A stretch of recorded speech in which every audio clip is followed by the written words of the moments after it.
In this video, you will learn how to add an indicator to your NinjaTrader SuperDOM.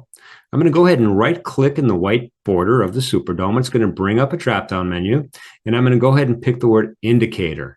It'll open up a dialog box, and in the upper left are all the indicators that we have available to us.